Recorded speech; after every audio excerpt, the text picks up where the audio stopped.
नमस्कार दोस्तों, मैं राय आप सभी का राय ऑनलाइन अकेडमी पर हार्दिक स्वागत करता हूं। तो दोस्तों, आज की क्लास में हम लोग मशीन डिजाइन में design procedure of protected flange coupling को हम लोग डिजाइन प्रोसीड्यूर प्रीवियस क्लास में हम लोग ने पढ़ लिया था। तो आज के क्लास में हम लोग उसी पर बेस्ड एक न्यूमेरिकल को सोल्व करेंगे और ये आपका यूनिट समाप्त हो जाएगा। उसके बाद हम लोग नेक्स्ट यूनिट में चलेंगे स्क्रू जैक में, है ना। 4 यूनिट में आपका चलेंगे स्क्रू जैक में, और स्क्रू जैक भी आपका 5 से 6 लेक्चर में आपका समाप्त हो जाएगा। उसके बाद 6 यूनिट, यानी कि इस मंथ में आपका करीब करीब यानी कि 4, 5 और 6 यूनिट आपको कंप्लीट हो जाएगा। बाकी आपका इस मंथ में हम लोग सोच रहे हैं कि 3 यूनिट आपका काम को तमाम कर दें।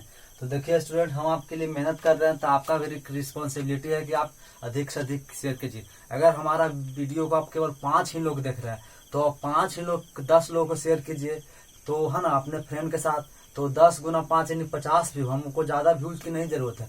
केवल 50 स्टूडेंट भी हमारे साथ रेगुलर कंटिन्यू इंगेज करें, जुड़ जाए, उसीलिए वही हमारे लिए आपके द्वारा हमारा गुरुदक्षिणा होगा, है ना। तो आप एक कोशिश करते हैं, हमें आपको एक वीडियो बनाकर आपको एक, है ना, आपको दे रहे हैं, तो आपका भी एक रिस्पॉन्सिबिलिटी है कि अधिक से अधिक शेयर कीजिए। अगर आप 5 ही लोग हमारा कंटिन्यू देख रहा है तो वही 5 स्टूडेंट अगर 10 लोग को शेयर करेगा और वही 10 लोग शेयर करके यानी 5 गुना 10 कर सकते तो 50 हो जाएगा। तो 50 स्टूडेंट ही हमारा रेगुलर कंटिन्यू बना रहेगा, इसके यही हमारा लिए गुरुदक्षिणा है। तो आप एक कोशिश कीजिए कि कम से कम 10 लोगों को जोड़ने का प्रयास कीजिए इस चैनल से, है ना। और पढ़ाई तो अच्छा ही हो रहा है, आप कमेंट करके बता सकते हैं कि पढ़ाई कैसा हो रहा है।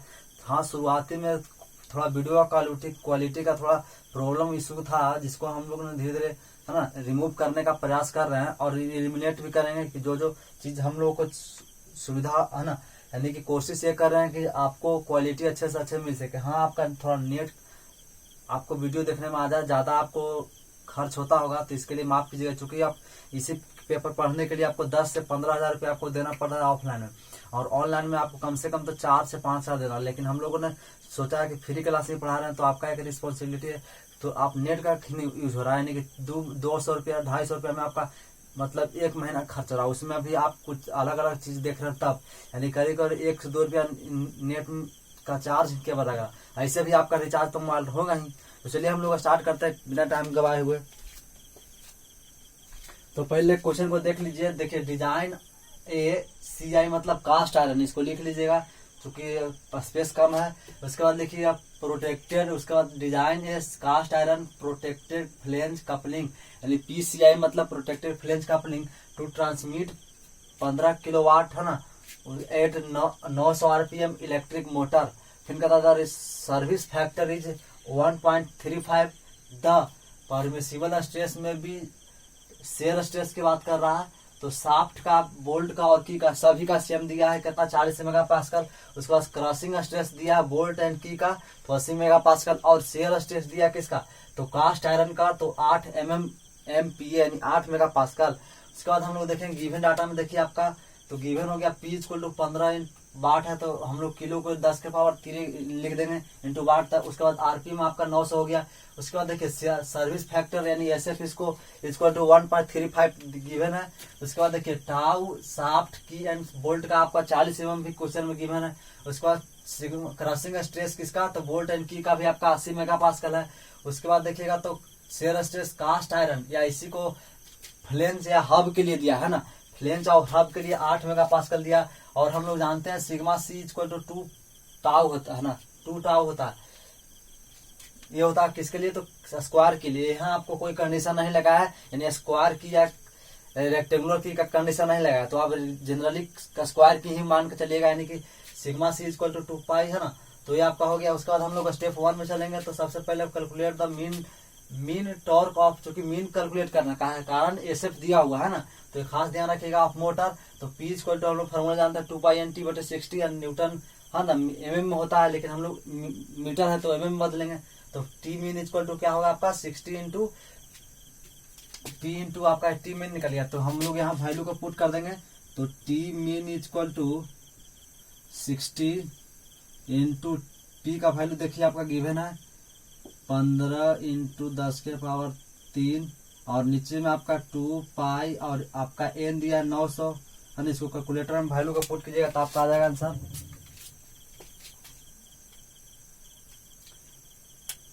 यानी आपका आ गया 159.15 न्यूटन मीटर।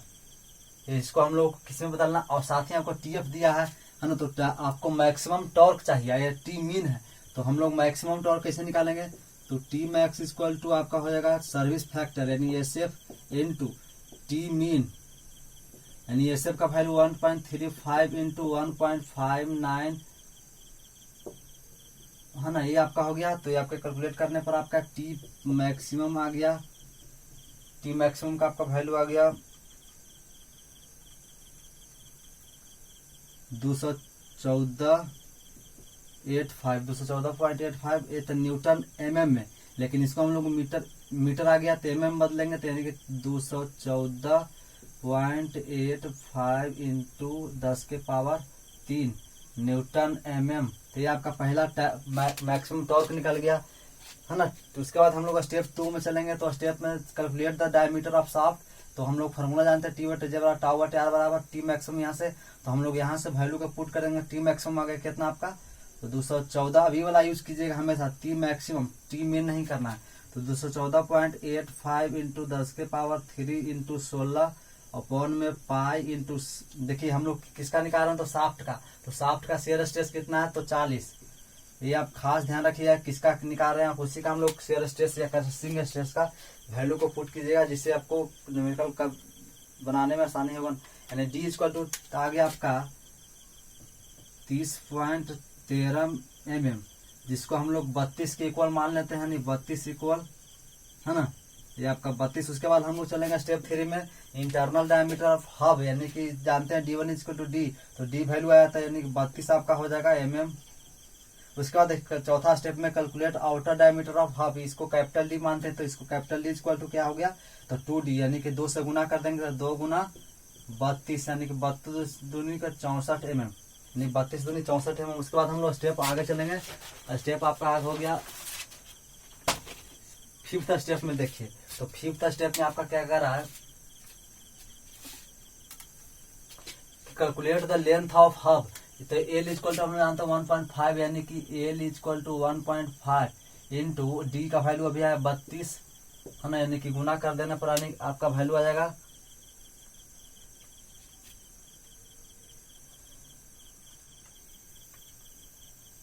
32 गुने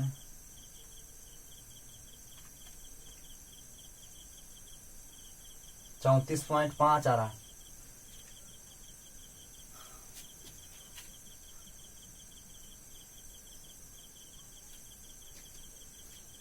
और साथ में देखिए आपका डिजाइन डाटा में आप अगर आप यूज कीजिएगा तो यहाँ 32 जो हम लोग माने ना, यहाँ 35 मार रहा है, तो 35 भी हम लोग मान लेते हैं। जनरली आप डाटा भी यूज कर लीजिएगा, डिजाइन डाटा बुक है ना, यानी 35 आपका हो गया, यानी यहाँ भी आप 35 लिख लीजिए।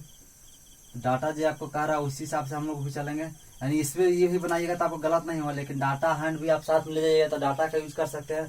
तो 70 आ गया। उसके बाद आपका 35 यहाँ कर दीजिए है ना, तो 1.5 कि 35 गुने 1.5 52.5 आ रहा है, यानी 52.5 mm ये हो गया। उसके बाद स्टेप 6 में देखिए, तो check the induced shear stress.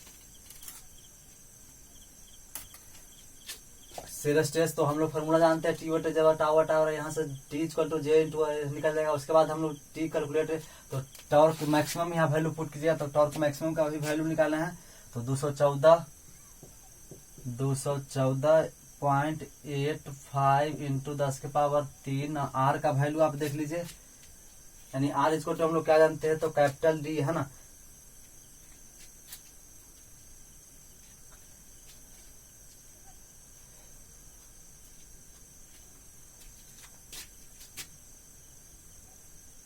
Are का वैल्यू क्या हो जाएगा, तो आपका कैपिटल डी हो जाएगा है ना, यानी कि आप क्या निकाल रहे हैं, तो शाफ्ट का निकाल रहे हैं, हब का निकाल रहे हैं, डायमीटर ऑफ हब, हब का डायमीटर आपका हो गया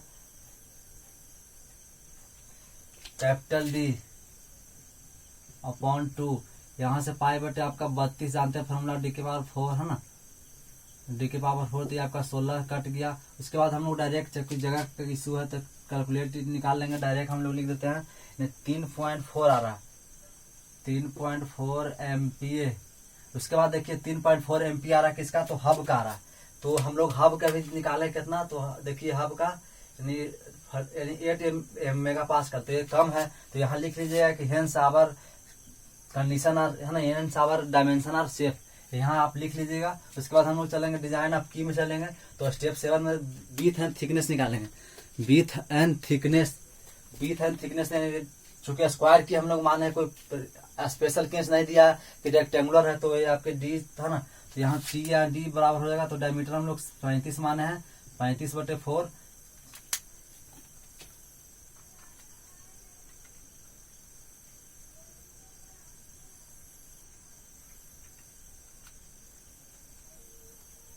$8.75 दे रहा।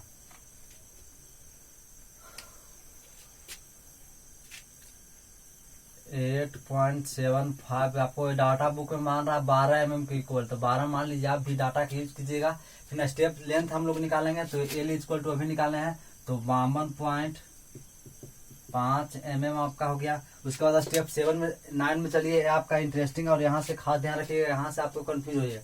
तो step 7 check the induced shear stress in key में हम लोग चल रहे हैं। तो की में रेसिस्टिंग कहाँ करेगा, तो ऊपरी पोर्शन करेगा, यानी कि T maximum equal to force into perpendicular distance, यानी परपेंडिकुलर डिस्टेंस कहाँ से होगा, तो शाफ्ट का है ना, यानी सेंटर से आपका एक्सट्रीम दूरी, तो एक्सट्रीम दूरी आपका क्या आर इक्वल टू क्या जाएगा, तो कैपिटल D/2 है ना, यानी आर होगा। उसके बाद टी की हम टाउ की का निकालेंगे equal to F/W/L, force into resisting area. तो रेसिस्ट आपका कौन कर रहा है, ऊपरी, यानी कि W/L का रेसिस्टिंग हो रहा है।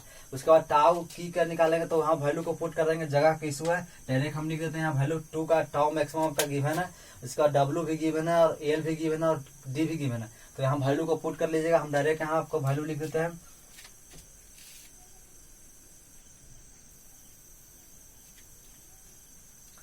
आपका 19.5 MP आ रहा है। तो चूंकि टी शेयर देखिए यहाँ की का साफ्ट का कितना शेयर स्ट्रेस है, की का शेयर स्ट्रेस या 40 मेगा पास्कल, यहाँ 19.5 आ रहा है। तो हमारा डायमेंशन क्या है, तो हेंस लिखिएगा, hence our dimension are safe condition, hence our dimension are safe condition. उसके बाद स्टेप 10 में चलेंगे। तो check the crushing stress in the key, और ये आपका फॉर्मूला यानी tau maximum is force into perpendicular distance.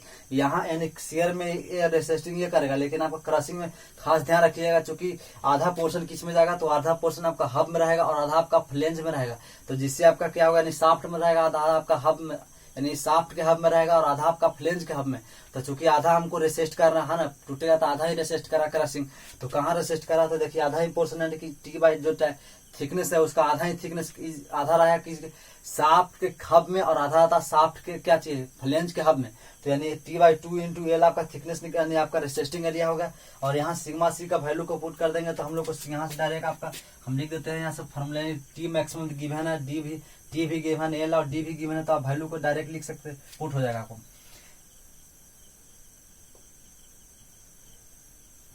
तो यहाँ सिग्मा सी का वैल्यू आपका आ गया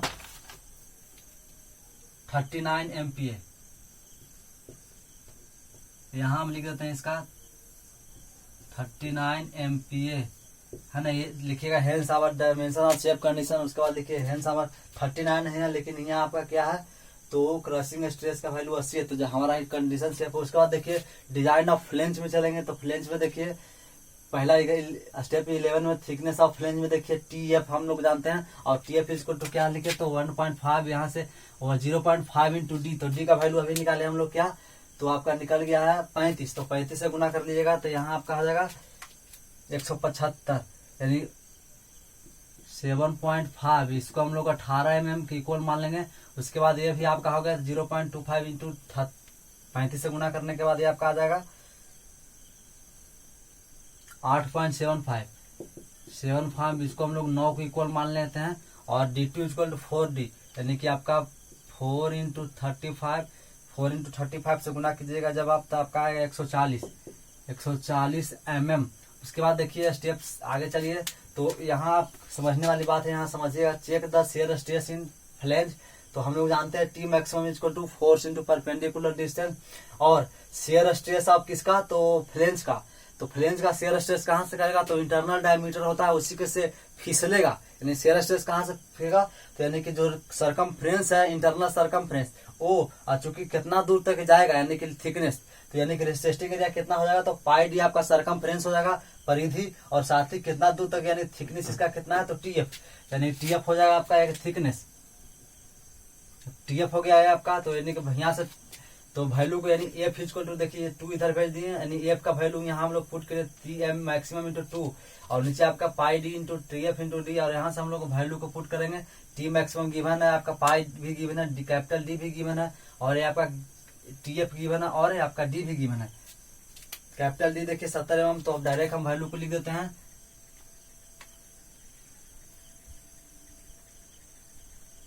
यानी 1.58 एम्पियर आ रहा है ये 1 तो हम लोग जानते हैं अभी क्या निकाले, F calculate is T F given, तो हमारा क्या है, सेफ हो जाएगा कंडीशन। तो लिखिएगा hence our dimension are safe, hence our dimension are safe. उसके बाद देखिए डिजाइन ऑफ बोल्ट, तो डिजाइन ऑफ बोल्ट में चलेंगे तो स्टेप 15 में देखिए नंबर ऑफ बोल्ट एन, कहाँ से हम लोगे, तो आप है ना डाटा हैंडबुक से आप लीजिएगा क्या, तो टेबल से आप n इक्वल टू 3, वो आप जैसे ही वहां लिखिएगा तो आप n इक्वल टू यानी n इक्वल टू 3 हो गया। उसके बाद 16 स्टेप में चलेंगे तो pinch circle diameter of bolt यानी d1 इक्वल टू निकालेंगे, d1 इक्वल टू 3d, और डी में यानी कि 3 इंटू 35, यहाँ से वैल्यू को d1 को वैल्यू आप कितना निकल जाएगा, 105 आपका होगा, 105 mm। उसके बाद हम लोग लास्ट स्टेप में चलेंगे, यानी डायमीटर ऑफ बोल्ट, यानी डायमीटर ऑफ बोल्ट को हम लोग क्या माने हैं, तो डीबी डायमीटर ऑफ बोल्ट को डीबी माने, और टी मैक्सिमम इसको जानते हैं हम लोग फोर्स इंटू परपेंडिकुलर डिस्टेंस, तो फोर्स इंटू है ना, इसका डायमीटर बोल्ट का कितना है, तो d1 है, तो d1 बटे 2 हो जाएगा। उसके बाद आपका एफ इक्वल टू हम लोग अभी निकाले हैं यहाँ से, कहीं से आप भी देख सकते हैं, यानी कि एफ शेयर स्ट्रेस का किसका, तो बोल्ट का इंटू पाई बटे डी इंटू है ना पाई बटे 4 डी क्यू के स्क्वायर इंटू एन, और यहाँ एन चूंकि नंबर ऑफ बोल्ट है तो एन से गुना हो जाएगा, और डीबी स्क्वायर यानी कि तो डायरेक्ट हम वैल्यू को पुट कर दिए हैं, तो यहाँ आपका 6.6 mm इक्वल टू आपका 8 mm, और ये आपका क्या है, तो बोल्ट का बना लीजिएगा फिगर। तो ये आपका डिजाइन प्रोसीड्यूर ऑफ ना प्रोटेक्टेड फ्लेंज कपलिंग पर, जिसको हम लोगों ने अच्छे समझ लिया। हम उम्मीद करते हैं कि आप समझ गए हो, अगर नहीं समझे होंगे तो कमेंट बताइएगा, उस पर अगर समय बचेगा लास्ट में हम लोग इस पर और एक न्यूमेरिकल को बनाएं। ये आपके एग्जाम के से काफी इंपॉर्टेंट है, क्योंकि आपका एग्जाम में प्रश्न आता है, इसके टाइप पर एक प्रश्न आता है, और सबसे लेंदी प्रोसेस है, यानी आप जब ये बनाइएगा न्यूमेरिकल 6 नंबर का, तो ये करीब आपका 3 से 4 या 5 पेज में ही आपका न्यूमेरिकल जा सकता है ना। तो ये आपका लेंदी भी है, लेंदी नहीं हम इस तरह से समझा देंगे कि लेंदी तो आपको लगेगा ही नहीं, लेकिन 3 से 4 पेज आपको कंफर्म लगेगा है ना बनाने में। तो इसको अच्छे से 3-4 न्यूमेरिकल को इसी पे बेस्ट बना लीजिएगा, ये आपका एग्जाम में आना ही आना, इसके टाइप हमेशा आती है हर एक एग्जाम में, तो इसको अच्छे से बना लीजिएगा। तो चलिए मिलते हैं फिर नेक्स्ट लेक्चर में, तब तक के लिए जय हिंद।